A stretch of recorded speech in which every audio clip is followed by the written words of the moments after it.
What's up guys, Sleepz here with another episode of My Journey to an Ultimate Team. We're going to start this episode off redeeming our squad battles rewards. This is basically the first time in the series that we receive some proper awards from squad battles.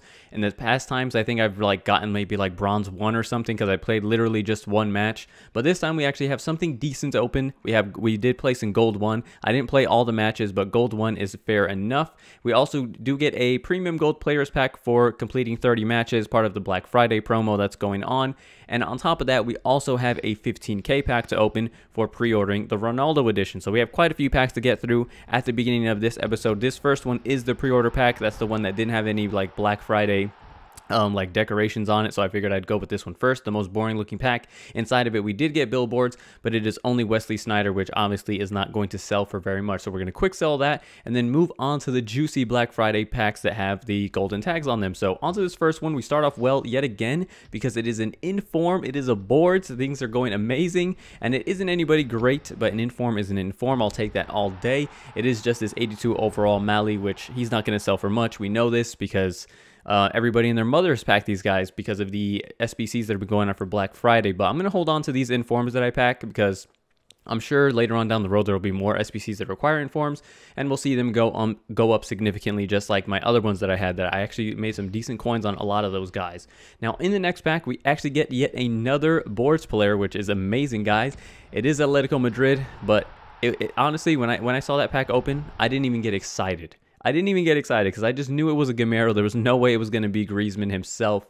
And Gamero we already have, obviously, so he's in the duplicates, but I will send him to the transfer list because the 83s and 84s at the time of recording, we're still going for a decent amount of coins. Now, moving on to the next pack, it is yet another boards players, guys. My luck in this little mini pack opening was ridiculous, and inside, this is our highest rated player, and it is going to be Czech, 86 overall. Arsenal goalkeeper, decent stats, nothing amazing. The reflexes and stuff aren't all that great for an 86 overall, but I was very happy with that packet. Also inside, we did get Perisic, which, like I said, at the time the Black Friday promo was still going, so these 84 sold for quite a good amount of coins. So everything went well, guys. I think we opened maybe 6 packs, maybe 7 packs. I don't quite remember.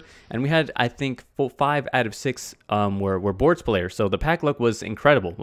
I can't complain. No, we didn't get anybody worth a silly amount of coins, but we got consistently good packs throughout this entire pack opening, except for this last one from the premium gold players pack. And honestly, I never get anything great out of them, and that was actually untradeable. So if there was a pack to not get anything good in, it would be the untradeable. So I did sell these guys on. We sold Czech for 19,000, and like I said, Gamero, all these guys, Black Friday promo, they went for 3,000 and up.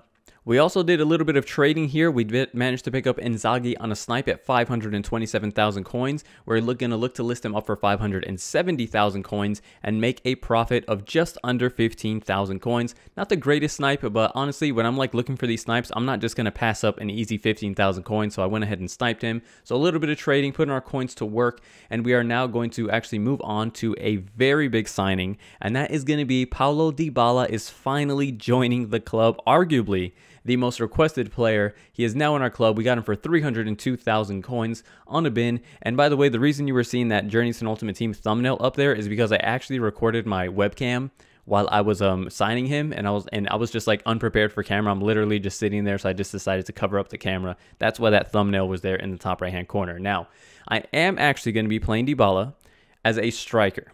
The main reason for that being is that I have not been a fan of Mertens up top. I don't think he's been doing very well at all. He's got upwards of 30 goals less than his games, and he just hasn't been performing that well, and I think he'll just do much better at cam, and I think Dybala is a better striker than Mertens would be in this game. So we're going to put him up. We put him on the left to obviously shoot across body, and then Perisic is now going to be playing on the right. Obviously, Mertens has the cam, and we did have to get rid of Papu Gomez, who, to be honest, he was a very good servant of this club. Over 200 matches with him, and I actually thought Papu Gomez was a very, very good player. So we have made a significant upgrade to the team, guys. Paulo Dybala, obviously 88 overall, the most expensive signing of this series yet. So if you guys did enjoy that, make sure to hit a like. I really would appreciate it. For getting the man himself, he looks absolutely amazing. He's got some great dribbling stats, and you can really tell just in the first few matches I played with him, he is easily the best dribbler on the ball I have in the team. He's very, very solid.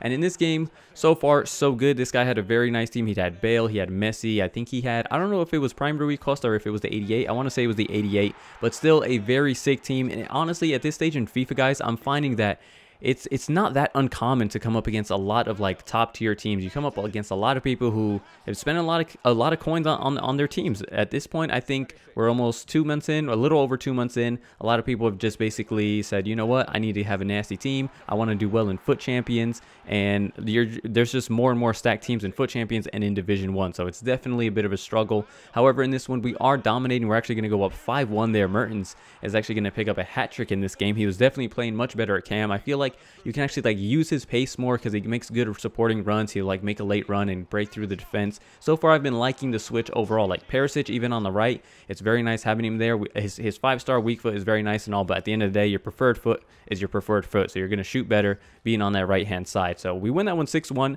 a huge win for us. But the only disappointing part is, even though we scored 6 times, Dybala was not one of the goal scorers. He did pick up 1 assist, so that's nice, but I was a little disappointed not to pick up a debut goal for him. So moving on to this next match, guys, like I said, you're going to come up against a lot of beastly teams. This guy had the informed Solomon at CDM, but you guys already know, when you see a striker at CDM, you know he's going to switch the players around, and he did end up going 4-1-2-1-2 narrow with Sterling at Cam, Son at striker, as well as Del Piero. And honestly, guys, I think Del Piero is one of the best finesse shot takers in the game and like the history of this game. You guys see, this is a perfect example. It seems like you just can't give him that finesse shot on the top of the box. It seems to be so consistent, and you just can't give it to him. He definitely punished me for giving him that shot there. He goes up 1-0. And right here, I was a bit too slow to react to the set piece. I've seen this set piece before, but he just honestly caught me sleeping and arguably definitely deserved that goal. So he is up 2-0 in this one. We create a good chance, and honestly, all these chances early on were falling to, of all people, João Mario. And his shooting isn't the greatest, and yes, he scored many goals for me, but at the end of the day, you don't want the chances falling to him every single time. He does eventually go up 3-0 using that low-driven finesse shot, and it was Del Piero with a chance. You know he's going to be on the money with that all day long. And then at that point, I would say like the last 30 minutes of the game, we finally came to life. We actually do pick up a goal with Dybala there off the rebound. Not the prettiest goal for him to get for his first one, but it is a goal nonetheless.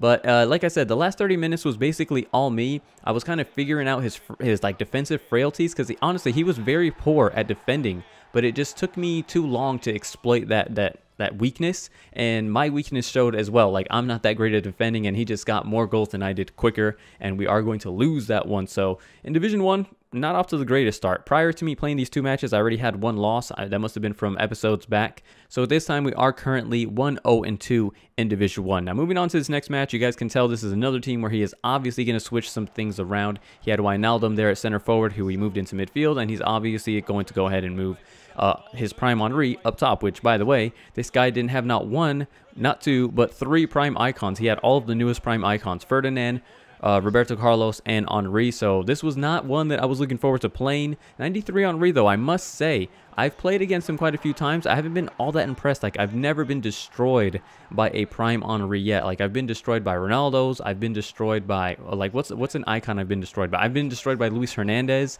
Like, I've been destroyed by those players, but I've never been destroyed by a prime Henry yet. Hopefully he's not that bad, because I actually definitely want to use him. He's one of the icons I'm looking forward to using the most in this game, actually. So we'll see. Time will tell the true story of how good or bad prime Henry really is. We do manage to make a comeback in this one. This guy goes up first, and have a look at this play from Casemiro. You're thinking there's no way I get out of this one without conceding, right? Casemiro with a clutch block to not let that ball go across the area, which would have been a tap-in for one of the 2 strikers at the back post. So we win that one 2-1, and we are now sitting on 6 points in Division 1, which we desperately needed to win, because I certainly didn't want to fall too far down the hole of losing. And we are now ready for the last match of the episode. This guy had a Serie A and BPL hybrid. He's got Joe Hart in goal. He's got Higuain up there. He's got Mertens. 4-4-1-1.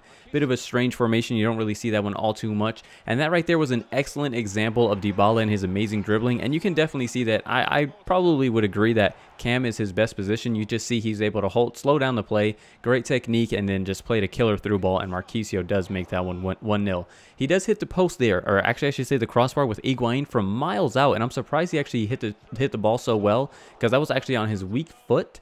But thankfully it did not go in for us. And then right here it is 1-0, and we are going to make it 2-0 as we pass this one off to Perisic. He's just going to quickly turn there, and I had a feeling he would let me turn, because he was just reading the 1-2. Every time I'd pass it up to Perisic, I tried to do a 1-2, and he was just reading it every time, so I just turned and shot that time, and it worked out well for me. We are going to make it 3-0. That's what we want to see from Dybala, just getting in behind with all that pace and a nice clutch finish to basically seal the deal. There's 10 minutes left in this one, and this was a huge opportunity for his Mertens, and that miss right there reminded me so much of my own Mertens. If you guys only knew how many times I had opportunities like that, and Mertens just sometimes just doesn't seem to have that clutch factor that he's going to bury those opportunities and bring you back into games. So that was a good reminder of why he is now at cam and Dybala is up top at striker. But that's going to be it for this episode, guys. I hope you're all enjoying this series. Please leave a like, leave a comment, and subscribe if you haven't already, and I'll catch you guys next time. Thanks for watching.